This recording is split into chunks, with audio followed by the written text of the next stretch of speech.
Jordan and Amanda. Hey everyone, welcome back here to the North American LCS. We've had a fun little time during the break. It's pretty awesome. Hey, every time those people can get happy is a good time. I agree.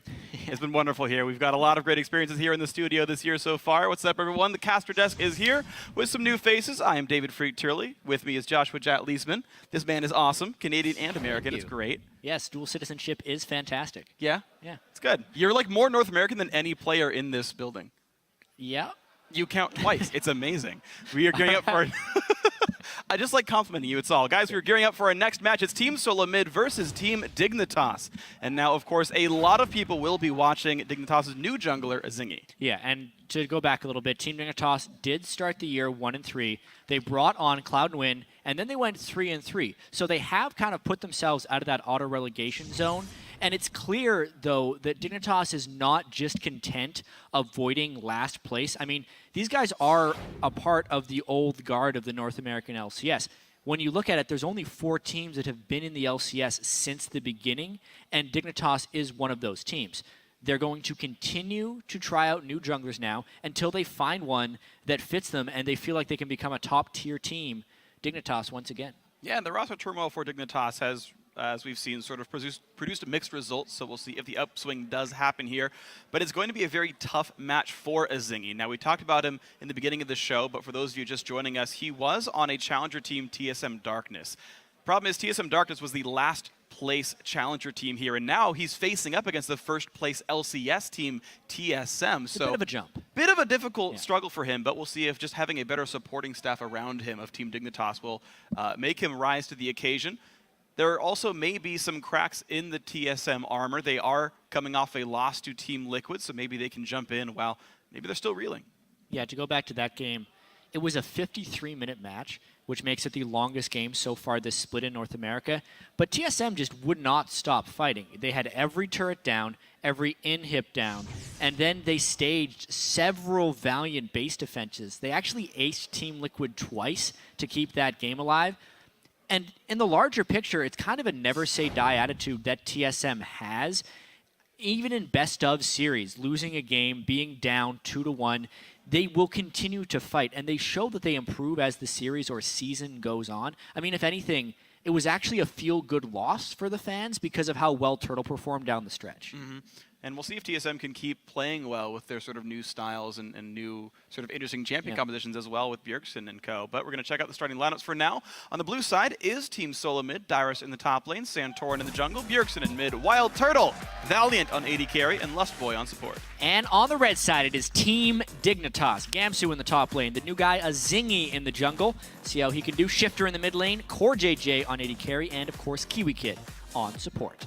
All right, so interesting battles to watch then as we see Zingy's, I believe, LCS debut. I don't think he's been pulled up to sub for a team before, but I could be incorrect on that one. He's certainly one of the players who has been pulled from solo queue, has played now a fair bit in Challenger. And he's a player, if you don't know, who's really known for very oddball champion picks. Which is kind of strange, right? Zingy has been on the public's mind for quite some time because he always shows up in high elo streams playing those oddball picks. I mean, this is a guy who has huge wins on Karthus and Fiddlesticks again and again, making it really hard on people. I've also seen him doing a lot in solo queue. He played a bunch of Warmogs Vi and would just take Dragon early on in the game, not really do anything, get the Warmogs, win chaotic fights. But then you look at the champions that this dude actually plays in Challenger, and they're the conventional fare. Which kind of removes the greatest strength that a Zingy brings. But at the same time, you do have to fit into the team you're joining, and they're not used to playing with cards and Fiddlesticks. Sure, of course not, but Dignitas picked him for a reason. They think that when he plays Jarvan, Vi, Pantheon, and okay, maybe Fiddle, right, they can make that work. Dignitas, they want to be a go-in team, and we'll see if Zingy can fit that mold for these guys. They wanted him over Cloudwin, who was at least passable with these guys. Mylixia there, the coach for Dignitas, reading off. Thing is, I don't know why he's talking to Kiwi Kid. That guy can't click anything right now. It's all Gamsu. We'll have to see. I feel like their pick and ban phases have been quite solid, considering Mylixia is not a full-time coach. He just does as much as he can helping out. Kiwi Kid actually had nothing but good things to say about Mylixia and what he has done to help out the team. as picks and bans go through.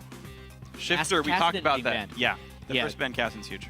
We have to talk about that. I mean, it was, what was it, 3 games in a row that he's played Kassadin. 10-1-9 against Team 8. Even in their loss to COG, he was good on Kassadin. And 13-2 against Winterfox in their win. He was destroying people on Kassadin.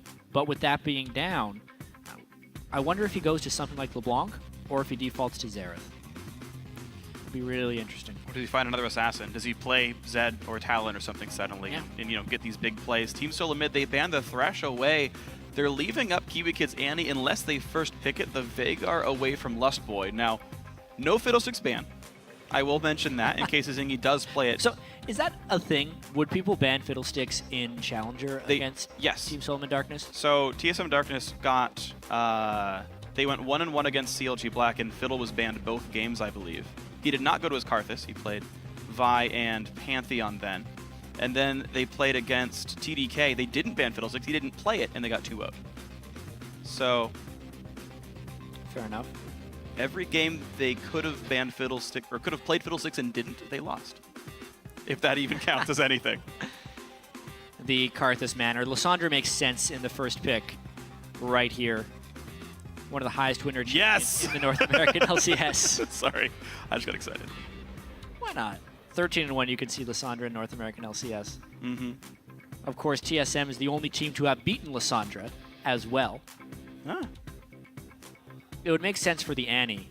Yeah. The Karthus would be stylish as well as potentially good for a Zingy. I expect the Annie, I think they're going to be going with something like Vi here. I think Annie's Sivir would just make more sense being their contested champions. They're strong. They're things that Dignitas likes to play. It again makes you wonder why Thresh was banned, unless they're trying to make Dig pick Annie here and there's something else good coming soon for TSM. That's very unexpected. Because Kiwi Kid relies so heavily normally on his anti-playmaking ability, but now Morg, The thing is, Morg can go in 3 different lanes. That is not necessarily a tell. Yeah, so Dignitas picking up an early flex pick. Now, Lustboy, of course, is known to play the Annie, though, himself, and it seems like neither team really falling into that trap right now. Santorin gets his Rek'Sai. TSM maybe locking in all their solo lanes right away and waiting on their bot lane, interestingly enough. They do know they're facing Graves. I've heard different players say different things about how he fares in various matchups. But TSM, just in opposite order, basically have picked their top 3 players. And TSM has also just kind of picked power picks here. There's no counter picking going on, and there really won't be that much counter picking going on by the end of it.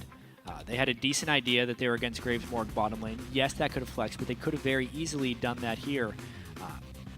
Since they had already decided to pick Bjergsen's champion, Maokai is a generalist pick as well. Why not just make sure they get the composition they want? Well, this could be the time we see Hecarim actually succeed in the top lane, though, if they go for this one. That said, Gamsu really well known for his Renekton play. It will be Vi for a Zingy. That's been one of his more successful champions, though. And we still keep Morgana as flex. Yeah, not too surprised there by Dignitas' picks. It does seem like they're picking for comfort, which can be a good thing, but having the support and AD carry pick, especially since they're both utility picks there for TSM, saved for last, they still complete their team comp very well with those 2 picks. The Janna for the disengage on Renekton and Vi, as well as the Sivir just for general initiation because they have very good follow-up with Maokai and Lysandra. Well, you asked what Dignitas is going to play in the mid lane now that Kassadin is banned. It looks like that champion's going to be Ezreal here for Shifter. So back to a more disengagey, long-range, safe-style champion. And against Lysandra, I can't say I fully agree with that pick. It feels like the ability to engage from TSM could run right through that Ezreal. After all, he does just have the Arcane Shift to get away, and TSM's going to be able to close more distance than that. I absolutely agree that they can get in really cleanly, and also keep in mind that Dignitas have also committed one of the big cardinal sins of a double AD comp, which is running an AD top and jungler as well. So you've got a mono damage team from Dignitas outside of Ezult and Smoke Bomb and support Morgana. So I am a little bit concerned for them, but you know what? Dignitas have been playing fairly well, and they think Zingy is going to be improving them, as TSM with this game can hold on to first place for sure. Yeah, Locodoco giving the last few bits of advice to that team. I'm pretty sure that after every single pick and ban phase, he tells them, "We got this one in the bag," and he walks away. This time, I tend to agree based on the team composition, though. Yeah, well, we're going to see if that's going to happen. TSM could look pretty good on this one. Locodoco and Mylixia leave stage, and we're going to get ourselves ready for the game. So you guys have all seen the team comps. Now let us know who you think is going to win this one. Tweet hashtag TSM win or hashtag DIG win to @LOL Esports. Vote for your favorite team or the one you think is going to win. Both are acceptable. Yeah, that's true. Oftentimes, I feel like they're mainly just tweeting their favorite team. Which tends to be TSM more than not. You think? By the crowd reaction typically tends to be. Guys, we are getting ourselves into the game. Here we go. Number 4 of the day. And we are starting off right. Because it's a pause. This gives us time to talk about these teams a little bit more then instead. So yeah, Azingi, as the new player setup, is running into just a few hiccups here. You can see they were unpacking his keyboard for the first time. He had to have the sealed copy of his keyboard right there. And I imagine it is a technical issue related to one of those things.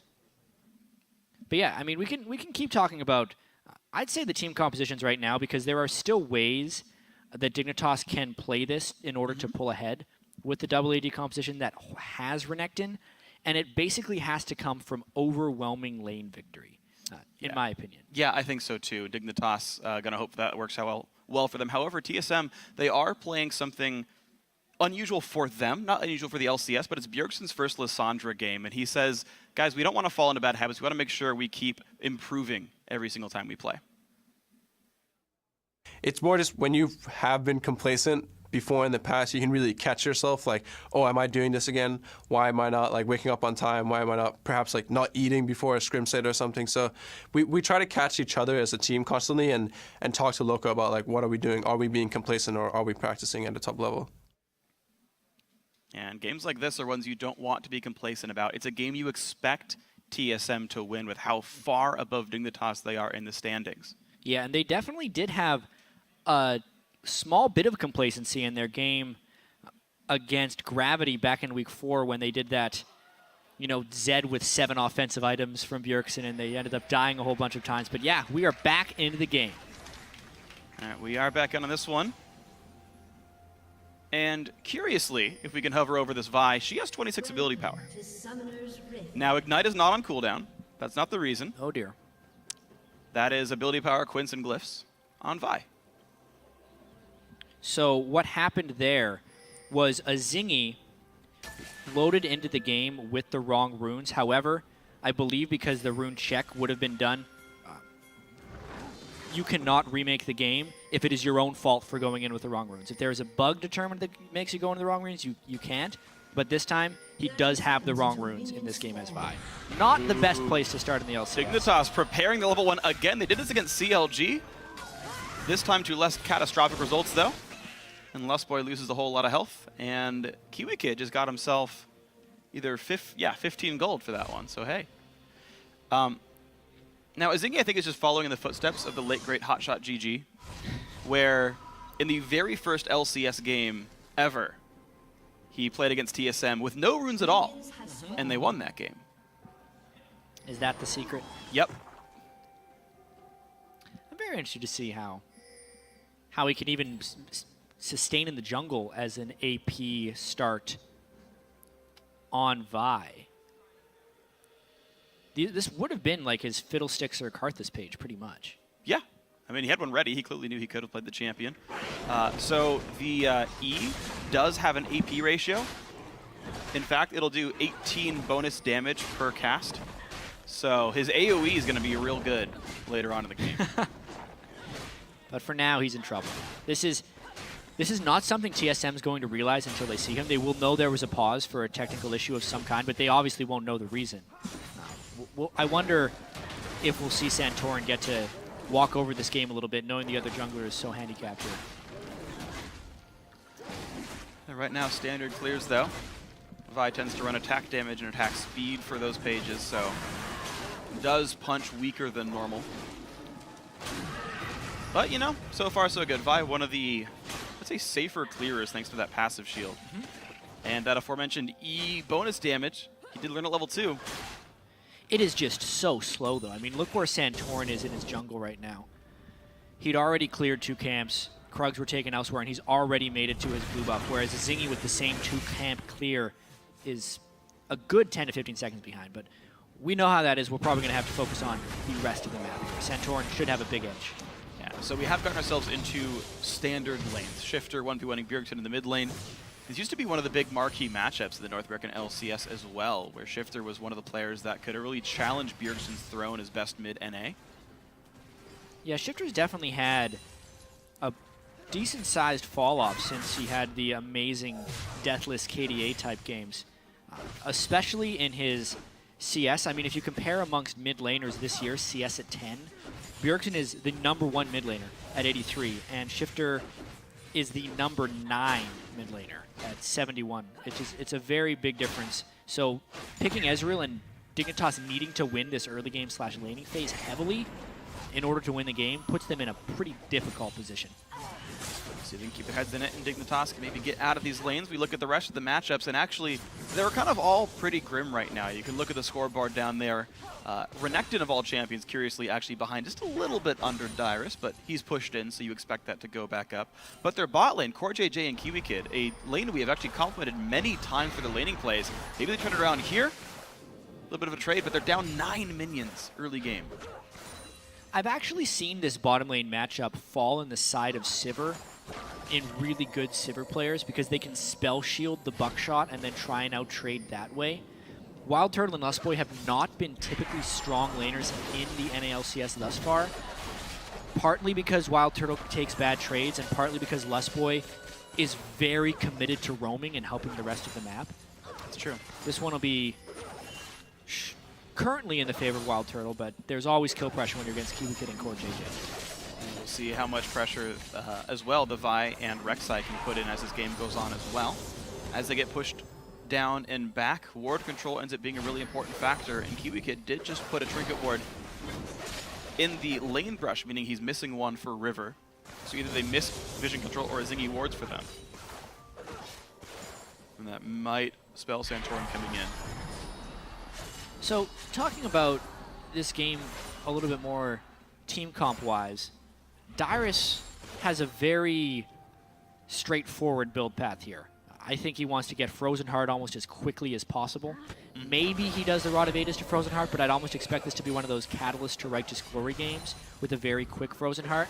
Because as soon as Dyrus becomes a big-time frontline, he shuts down pretty much everybody on Team Dignitas. Yes, Gamsu and Zingy can have small amounts of armor shred, but that's just simply not enough to deal with an incredibly tanky Maokai Rek'Sai frontline. Basically, before Dyrus gets Frozen Heart, Dignitas needs to have an edge on this game. KiwiKid's Ignite has a flash away early and thankfully dodges the Void Spike, but in comes a Zingy at the same time. Nice knockup by Santorin, stops the damage, and out goes a Zingy. Level 5 Rek'Sai flash knockup onto CoreJJ as well. The binding misses. The flash from Wild Turtle is not enough, but the Void Spike's going to be, and Santorin picks up first blood. Oh no. Oh, Shifter! Nearly gets 2 of them for it. Yeah, that was a very close engagement right there. Zingy had some nice timing on his counter gank. That was the right position for him to be in as Vi. But he was not able to get his Vault Breaker onto the priority target. They ended up barely dying on the fall away, and then Shifter only barely able to salvage that because the lanes are still losing. Yeah, they absolutely are. He's down in minions, and keep in mind it was first blood gold plus an assisted kill, so it's actually, that kill is worth twice as much as Dignitas' kill, even though the scoreboard says 1-1. TSM do get that 90% vote, to the surprise of probably no one. Oh! Yeah, that's when the Shifter ultimate killed someone. Yep. Went back 3%. And pulling in a lot of the fans by himself. We'll see if that can keep going. Santorin just hopping through some tunnels. He could have just used one right there. I feel like he has an excess of tunnels in that lane. As far as this gank is concerned, though, KiwiKid, nice timing on the flash. And TSM had burned plenty of their cooldowns right there. Wow. And Zingy just was a little too short with that flash Q. He could have potentially Q flashed and completely avoided Santorin. He didn't expect the giant model size of Rek'Sai to interrupt his Vault Breaker because it was right on the edge of that thing. Yeah. That honestly could have gone either way. Absolutely could have, but unfortunately a little bit too close. And if I do know my mechanics correctly, simply right-clicking someone as Rek'Sai will automatically pop up when they are in range. So To auto attack, yes, because it will queue up the auto attack. right, so Turtle late on the spell shield means Buckshot comes in after a second and a half, and Wild Turtle takes a pretty bad trade, but he is still up BF Sword in this lane matchup. Yeah, but because of the BF Sword, he has a somewhat lack of health potions. His ability to sustain back up there is diminished. He did spell shield the all-important ultimate, though, saving his skin. That was absolutely massive. Yeah. Wait, was that a Lust Boy shield or a spell shield, though? Because I'm unsure which. I'll have to double check, but I believe that looked like a spell shield. Wild Turtle also spell shielded that Lysandra. I'll check that right now for you. All right, but either way, though, fast reaction from someone certainly meant no meaningful damage was taken in that trade overall. And CoreJJ's flash now missing due to the fast reactions of the TSM bot lane. It was not a spell shield. It was just Lust Boy and potentially misjudged managed by CoreJJ. I thought it would have been in kill range. Close, but not quite enough. So Dignitas losing out on a summoner and 1,000 gold right here. They're trying to keep themselves some level of vision control by contesting Scuttle Crabs. And they can try to hold Santorin down if they can get vision there. But now it's already the invades are happening. Santorin was the one who got the Scuttler down here. He went in, got the blue buff as well. Azingi is late to the party, doesn't have anything to do. Bjergsen just nearby in case something happened. Clears a pink, gets a ward down. TSM have now 5 wards in Dignitas' side of the map at this time. It's actually 6. Just spectacular vision control. Tracking Azingi's every movement. Santorin able to just keep the pressure up as Rek'Sai. The mid lane is fairly easily going the way of Bjergsen. I'm actually a little bit flabbergasted he's rushed a Negatron cloak against an AD mid laner. It's not. Look at those items. I just saw it. Oh, it's an AP Ezreal. It's AP Ezreal. We're foolish. Shifter's maxing W first. I've been too focused on the other stuff this game, Freak. All right. I only just saw it now. Yeah. I was going to say it right before you did. Yeah. That's why I was flabbergasted about the item build. Bjergsen clearly paying attention to the item choices. Oh my god, though. Bottom lane gank comes off. Great Vialt and Lustboy not able to spell shield that one. Wild Turtle, rather. And Lustboy takes a Morgana ult, just walks out. No spells left for the top lane dive. 3-man to the top lane. They're going to take down Gamsu. So same idea as other side of the map. Give it a wave clear. And they will not get top lane turret, but Dig will go for Dragon. Yeah, a flurry of action erupting right there with the kill bottom lane as well as the kill top lane. And now Dignitas is trying to take the objective off the back because they were the ones focusing ganks bottom lane. That is, by nature, the benefit of focusing ganks bottom lane is if you do have success, you get to turn it into a team objective as well. Kill on a pretty good target there for Team Dignitas with CoreJJ, as well as being able to pick up this Dragon. Alrighty, so equal in kills still, but Dignitas losing the laning phase by virtue of farm here. You can see a 10 minion difference in the top lane, a 25 minion in the mid. Let's actually watch the Vi gank we missed. Yeah, and it's surprising that this was able to be successful because of the wards, but since Azingi just queued over the wall to an instant ultimate, it was a poor kiting choice by Wild Turtle to favor the river when literally everything is warded. Very surprised they were able to die to a Vi gank after spending so many wards for that very same security. Props to Azingi to making it work. Absolutely, props to him. So 0-1-1 going for the Trailblazer for now. Merlin Namakan now completed on the Ezreal, so low cooldowns for Ezreals. Yeah. Should be a whole lot of wave clear. And a little bit of mana regeneration as well. This is what we now have to talk about because we've been neglecting it so much and it kind of changes our storyline a little bit. Dignitas being that fully physical damage team, yeah. The only way they actually have a chance late game is if Shifter does hit 400 to 500 AP as well as having a Lich Bane and can then make it so TSM actually has to put some of their defensive gold into Magic Resist, which is already working a bit in the early game, making Bjergsen go for that Negatron cloak. Kemsu, realizing he was going to die, teleports out of lane. Recall wouldn't have been enough. He will lose the turret for it. All the same, I think Ezreal still not going to be enough. They will knock it down, so the roaming from Santorin and Bjergsen. Now again, the ulti, nice spell shield blocks Morgana Soul Shackle, and the counter engage is here. No TP, of course, from Gamsu means CoreJJ is going to die to Wild Turtle 3-2 in this game. Really nice job by Dyrus to teleport right there. This is actually one of the few games where Dyrus gets a lot of attention, ganks top lane. The second time they sent 3-man ganking top lane, Gamsu teleports away. The first one was a kill, and this allowed Dyrus the freedom to have the teleport edge and get that kill. Santorin from behind the jungle. Hold on, though. The ulti is not going to be up from Lissandra. Now, can Azingi survive? The answer is no. Bjergsen could go for a 2-kill here. Jumps away just in time. 50 health left on Shifter. Wow.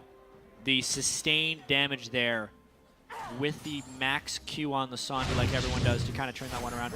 Bottom lane gank, though. We'll just get to see kind of the overexposure by Dignitas right here. Kiwi Kid flashing in because they thought they had the 3v2. However, it was a 3v3 with a very large top laner. Core JJ had also overexpended himself. Kind of lucky to not lose Kiwi Kid in that one as well. Great teleport time. And this game is actually getting out of hand pretty quick. It is. It's 3,500 gold up at 13.5 minutes. That's a pretty decent margin here for TSM.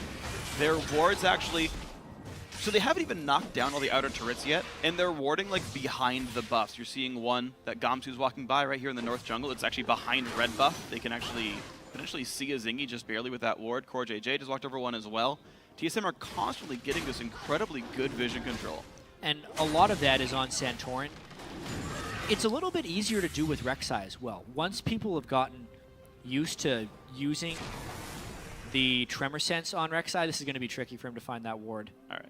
But he does it just in time. Because as he's moving around, not only can Vi be spotted by any of the wards they've already placed, but if anyone else is near, he will be tipped off well in advance. Plus, you look at guys like Dyrus and Bjergsen, they're pretty much been pushing their lane opponent back to the turret to begin with, so he'd be able to get back up as well. Sidestone on Rek'Sai, continual vision coverage, and it makes a much more measured match for TSM. 4,000 gold now. Since we last checked in, these guys absolutely destroying the bot lane. Not going to get pressured too easily. Azingi standing on a ward as he does this. Dyrus, thanks to the wards of Santorin, is safe to push in this far. Like basically underneath tier 2 turret. He's not being pressured. More wards come out. Lustboy's been rotated top lane.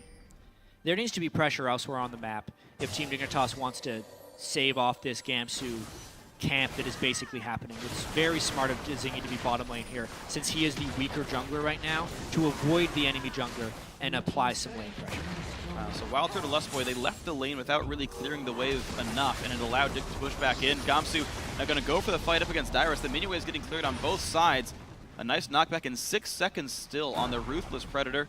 Means no chase available for Renekton. He burns the ulti for mostly nothing. Bjergsen getting another blue buff here at level 11. And he's still looking pretty good. Yeah, Gamsu has been a beast in the last few games, especially when he is playing Renekton. It's interesting to see how TSM is definitely just trying to camp him as much as possible, knowing that he is the guy who could get going and really cause huge problems in team fights, at least in the mid-game. Keeping him down has been successful. They just have to watch out from the long game from Shifter as he's building up those ability power items. Yeah, he's building best he can, missing a little bit of minions just because it's a bit harder to CS under turret as AP Ezreal. Your Q is on a higher cooldown, has less base damage, you don't have any attack damage in the first place, but the build seems to be strange. We're so used to seeing the Trinity Force Muramana Ezreal that we just all assume, I assume, good laner, we're just going to see that whatever. again. I want to see if it's Lich Bane. It has to be. Well, I mean, obviously the Sheen's going to turn that at some point, but I wonder if that's just next as well. If he went Morella Nomicon to an Iceborne Gauntlet, I would be so angry. Oh, doesn't quite land that one. Santorin is safe, and he knows Dignitas is over the wall over there. That was so clever there by Santorin, though. One thing that people love to do against Rek'Sai is get into a brush and then stand still, because Tremor Sense will not reveal people that are not moving, especially since they're on top of a pink ward. The fact that he recognized that was a hole in his vision just to shoot something in there and make sure they were still there, I find really impressive. Santorin's playing great this game. Gamsu has teleport, but the ward control's here for TSM. There will be no contest for the Dragon, just a true shot barrage. Now top lane is being pushed all the same, so Gamsu might knock down a turret, and in fact he will. So TSM's first Dragon will get traded in for this outer turret that fell down. So Dignitas still doing well to trade, but we're not able to push mid out despite no one there defending.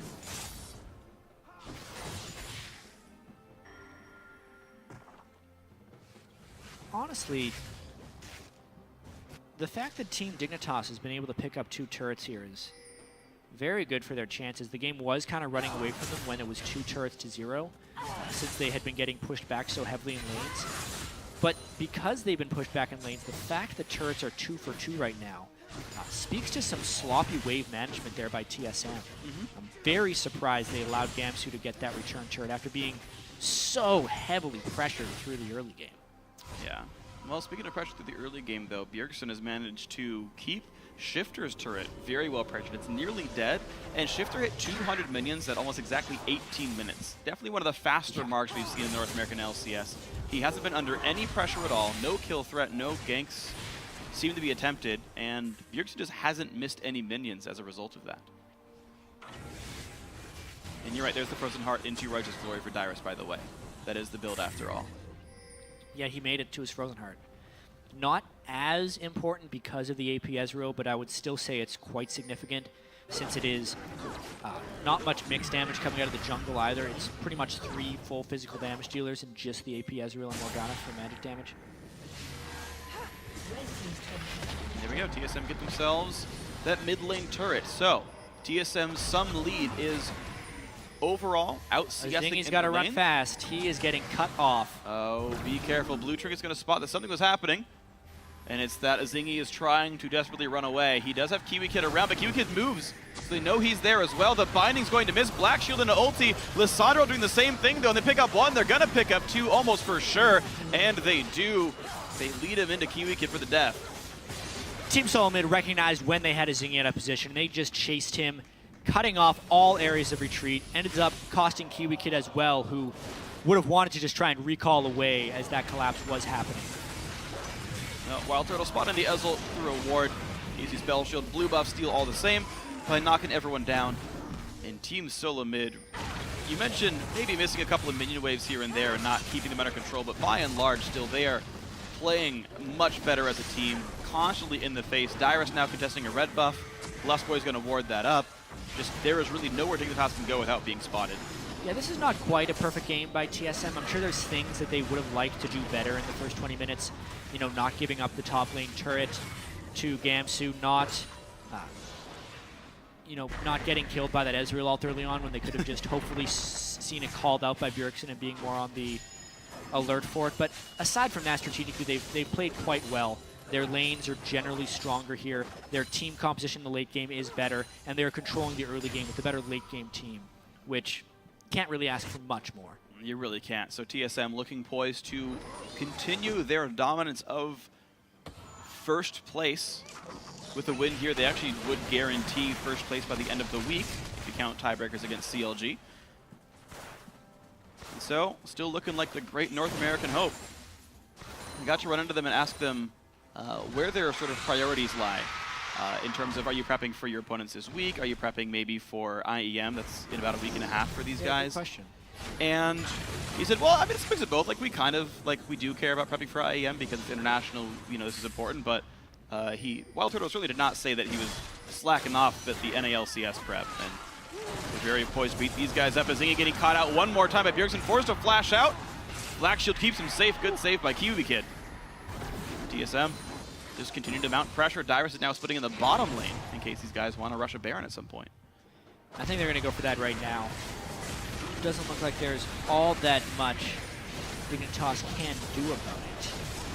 Jeez, I mean, Kiwi Kid could ward and they could teleport in with Gamsu, but even that would be pretty dangerous. They know Azingi's gone, so the threat of a steal is low. Shifter's ultimate did come up, though. He's got to shoot it off to try and steal. He's going to try. No, not going to be quite in time. Good smite at about 600 health from Santorin means Baron at 22 minutes goes to Team SoloMid. Yeah, this game could actually be over sooner rather than later with the way it's moving along right now. Dyrus reaching his tank items. Bjergsen reaching some major item spikes as well with Morellonomicon and Zonya's finished. Plus the catch potentially have with Wild Turtle. They're in position to make some big power plays now. And the cool thing about these guys is those 3 melee minions have 80% damage reduction to champions. So Shifter's Lichbane, or even the ultimate, they would wave clear well. Lichbane gives him 180 bonus damage on his Q, or anything that has a trigger on it, but just simply can't kill the minions off if someone for TSM are babysitting them. And we'll see what they actually try to do with their gold lead. To talk a bit about the TSM story and where their focus is, honestly. I mean, we've seen through their show TSM Legends as well that it's kind of all about the long game and overall team improvement. While yes, it's important to win week over week, it's more important that they're always improving as a team. The episode they actually had, whoopsie daisy. The episode they actually had last week showed Reginald after that game they had against Gravity, which was very sloppy near the end. Wild Turtle flashing for a kill on the Nexus. Bjergsen building nothing but offensive items on Zed and dying a few times. Showed a little bit of messing around, trolling in the game a little bit. And Reginald said that he doesn't ever want to see that again because it leads to sloppiness and complacency, which is something they absolutely cannot have. So that's why they want to be able to make quick work of the bottom tier teams in the North American LCS, and why they're not necessarily fully focused on it week to week, because it is about the team progression mindset and week over week improvement. And it is partially what we attribute the last week loss to Team Liquid as, was, look, we're going to try new things out. We're in first place. We feel comfortable with our playoff position so far. Let's get new things in the repertoire. Let's make sure we're ready for playoff. Let's make sure we're ready for the World Championship. Let's make sure we understand what Hecarim top and Victor mid do. Bjergsen playing his very first Lissandra game this year, this game, and the amount he's roamed out of lane helped Dyrus, something else new for TSM, get Dyrus rolling. Yep. This part of the TSM let's learn new things strategy is working. Oh, nice. Man, Santorin. That was rude. So that ward actually isn't spotted because the rock cuts off the vision line. So Gamsu didn't realize that was ward, and of course now the ward dies. So it's definitely not there. They'll never know. So, man, that tremor sense really got me. Yeah, so if you're pink warding that brush, you actually want the pink ward a little bit farther back so the vision line doesn't get cut off on the other side of that brush. And Bjergsen making the top lane siege. 20 minutes in, the blue elixir, he seems to do that very frequently. And it gives him a lot of extra damage when he knocks down turrets. But they rotate right away to mid lane. They pulled so many guys top that they can push mid. Tier 2 is going to die. Dyrus leads the charge. There we go, 200 more gold onto the Maokai. And back to top lane. Yep, they're going to try and get the 6 turrets down. Obviously, their Baron wasn't maximized for any types of team fights because Dignitas recognized that if they lost a fight during the Baron buff, the game would be over. That doesn't mean Dignitas is strong enough to actually fight either. So the outer turrets, the ones that are harder to defend, are most likely taken down here by TSM. Dignitas has to run. There's the try to engage. They're going to find a whole lot with Lissandra and Maokai. 1 casualty so far, make that 2. TSM fighting under inhibitor turrets and making Dignitas run away. This turret's going to be now a quick claim for TSM as they wave clear some minions away. There's turret number 6 and kill number 8. Yeah, Dignitas was hoping to maybe bait a fight that stretches into their inhibitor turrets, where they can use the vast power of that laser to take down some of the tanks, because right now their champions certainly aren't strong enough to do so. Wasn't quite enough, though. They died before they could really get to safety. Here we see Dyrus just jumping in with Righteous Glory. The pile-on team composition. I mean, this is what we saw in Champion Select. Then they somewhat avoid the turret aggro because Bjergsen has Zhonya's, Santorin gets the Janna shield, and they get their damage out on people that did not have the damage reduced by the turret. I suppose going to try something cheeky here. Wild Turret is just going to do the brute force method. Oh, Shifter has no warmth at all. There's the flash in by Lustboy and everyone else. There's the quick kill pickup. Blue buff to Wild Turtle and a red for killing Ezreal, I believe. No, I take that part back. You already had it. But either way, yeah, get the blue. Why the heck not? Still a good buff. 6 turrets down. Baron's timed out. No dragon just yet. But having to push in some bases. It's looking like TSM is going to try their best here. Dignitas has okay wave clear because of the Graves, and it is kind of hard to dive against the smoke screen as well. But TSM is going to try and shove up as many waves as possible. Eliminate the wave clear possibilities from Dig. They're going to try a desperation fight here. He's going to get some good damage on Bjergsen, but Zhonya's is still up for the guy, and they already pick off the Vi. Bjerg not forced to use any of his major cooldowns for this. Core JJ will finally take the Liss ulti, and that's a 2 for 0 so far. Frozen Tomb really living up to its name. Gamsu now also falling 3 for 0. And a new wave coming in top and mid right now. I don't blame Team Dignitas for taking that fight. They knew they had to do something, and why not try and fight while the team is a little bit split up, but it gives up the inhibitor. Baron's on the way in a minute. Maybe Team SoloMid tries to take another turn, or they just wait for their seemingly inevitable victory. And for now, they're going to keep the minion waves mopped up. Bot is pushing back towards the TSM side of the map, so maybe that has to be held at some point in the next minute and a half. But they just picked up another 3,000 gold from recent fights. Let's recall, let's buy some more items. Phantom Dancer's done now on Sivir. Why not get a full Last Whisper in one purchase? Wow. Yeah, he's ahead. How much gold was he actually shopping with? 3,100 gold. So that was individually in Wild Turtle, not just all of TSM. Okay. I was close. Now for Team SoloMid, based on, honestly, what I saw in the TSM Legend show, it's all about ending the game quickly and cleanly. They probably don't want to suffer any more deaths. They don't want to do any stylish plays. They just want to execute and close the game in as concise a way as possible. Probably waiting for the Baron, and then pushing up one of the exposed lanes and going from there. Making sure they don't get caught out by trying to push the lanes up. Just play clean.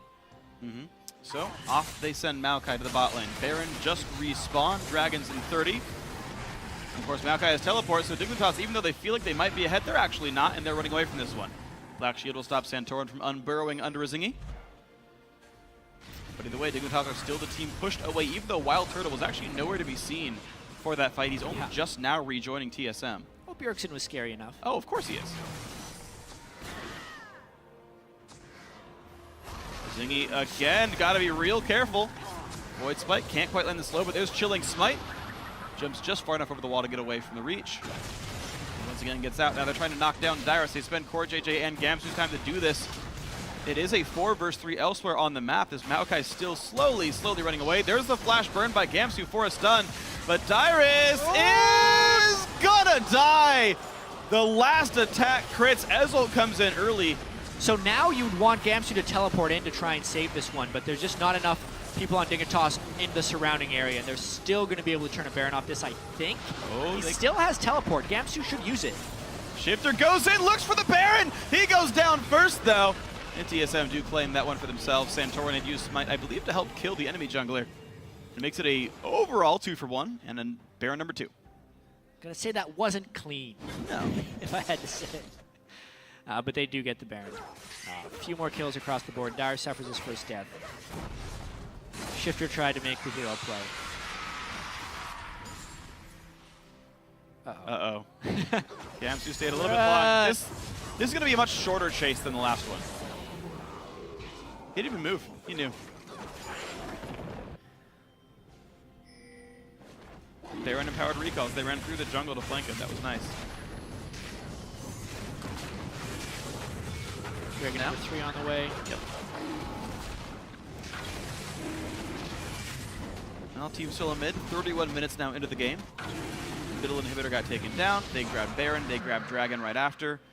The Maokai split push worked. He died, but so what? You got Baron for it.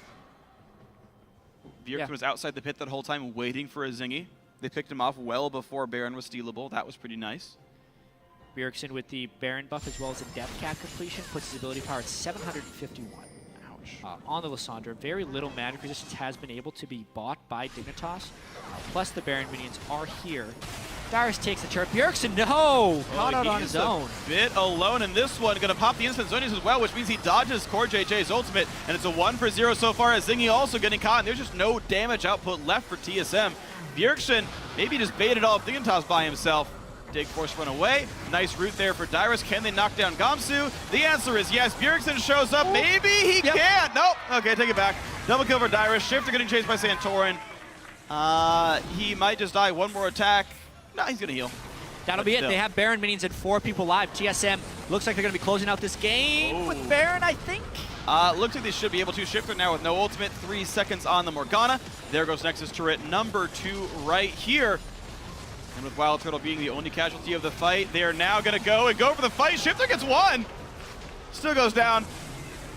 This will be the Nexus finally. 32 minutes, 23 seconds into the game. TSM in control the entire time. Some pretty quick games today, honestly. A lot of these North American teams have been able to end the match in a fairly quick fashion. This one by TSM, it showed them being in control for the majority of the game. Obviously, a lot of that came from the strength of Bjergsen. This time, it was Bjergsen making his own advantage and then helping out Dyrus more so. I mean, we talked about that at the start of the day. Dyrus normally having to fend off 1 to 3 attackers. This time he turned the tables on Gamsu. Had his own team to back him up. Shut him down. Absolutely impressive play by the whole of TSM, really. Wild Turtle with a lot of very clutch spell shields. The one where he blocked a Flash Soul Shack was very impressive. Lust Boy with a clutch shield to block a Graze collateral damage earlier on in the game. Just the small mechanical plays, very nice by TSM. Bjergsen's roaming, as you mentioned, very good as well. Smiles on the faces of this team, and why not? This was a largely very well-played game for these guys. Yeah, it definitely was. That moves him to 9-2. Staying in first place. Really unfortunate debut by Azingi for Team Dignitas. Going into the match with the wrong rune page, kind of stopping him before. You don't need to stack disadvantages like that. First game with the new team against the #1 team in the North American LCS, and you start with 26 ability power. Doesn't help. Doesn't help indeed. Maybe, he gets into that counter gank 10 seconds faster and he turns that one around. I mean, it's a lot of hypotheticals that you maybe don't want to waste your breath talking about.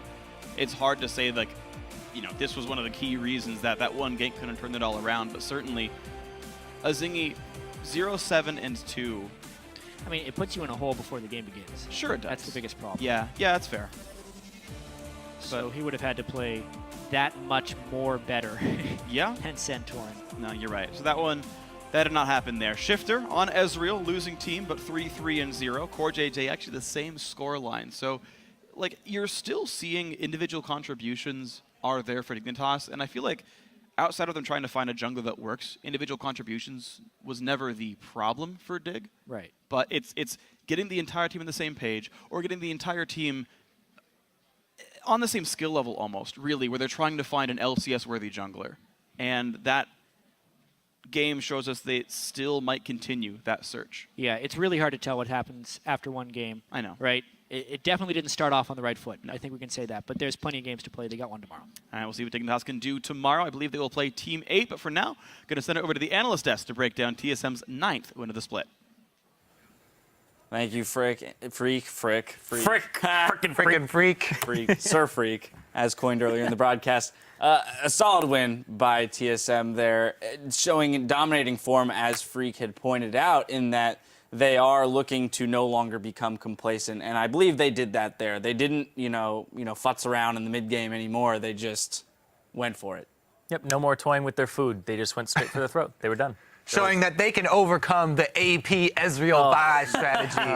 And that's an unfortunate thing. I mean, we have to take that into consideration when we look at this loss for Dignitas, is the fact that they had, an AP Vi in the jungle. She comes out of the jungle with no wards after her first back because she can't even clear enough camps to get that vision control, and is playing from a deficit the entire way through the game. Honestly, I feel so bad for Azingi for his first game in the LCS. Not only did he already have to go up against TSM, the #1 team, but he has to go up against them on Vi with AP runes. I've done this before.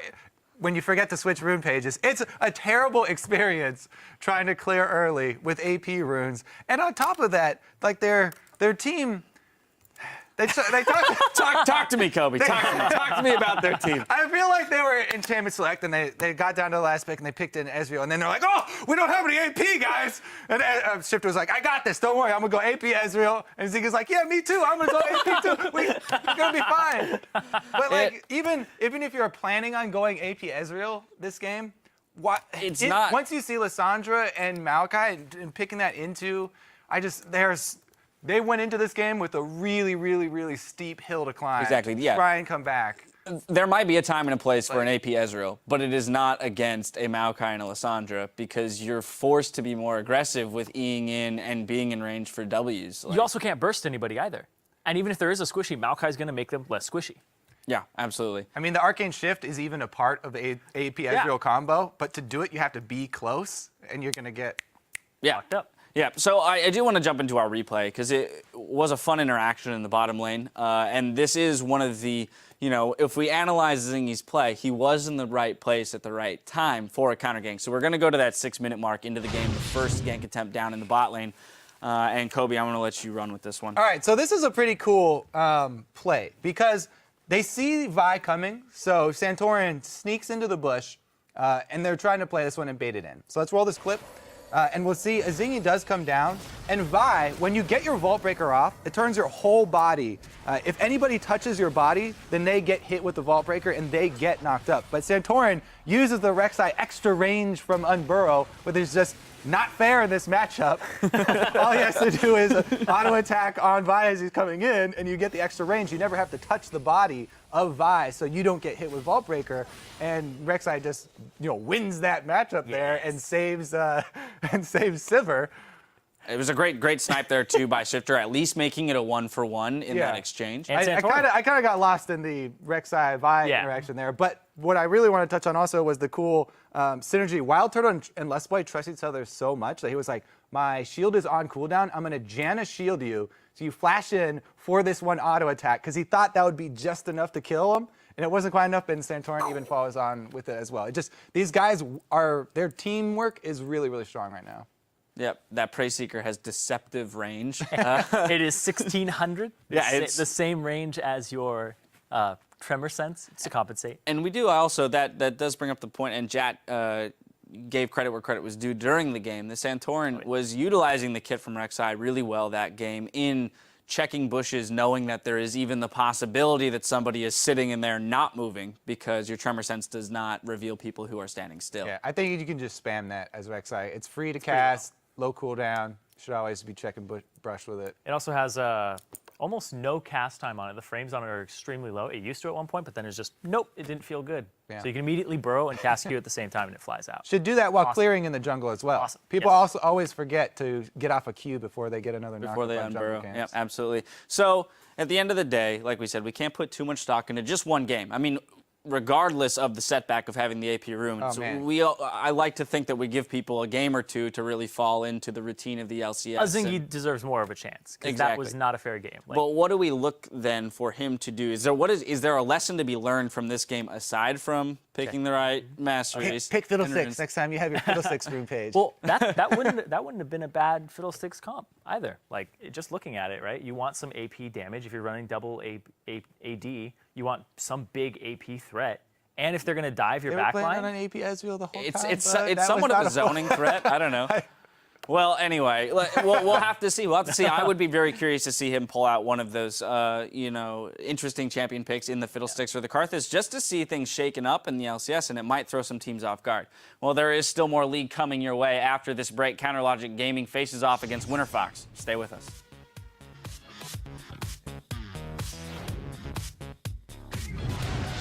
Guys, we're gearing up for our next match. It's Team SoloMid versus Team Dignitas. Level 5 Rek'Sai flash knockup onto Core JJ as well. The binding misses. The flash from Wild Turtle is not enough to engage. They're going to find a whole lot with Asandra and Maokai. One casualty so far, make that two. TSM fighting under inhibitor turret. Take a Zingy, kill a Zingy. I'm harding Earth. As ulted. I'm going for core. Rin. Morgana ulted, gonna pop the instant zonies as well, which means he dodges Core JJ's ultimate, and it's a 1-for-0 so far as Zingy also getting caught. TSM in control the entire time.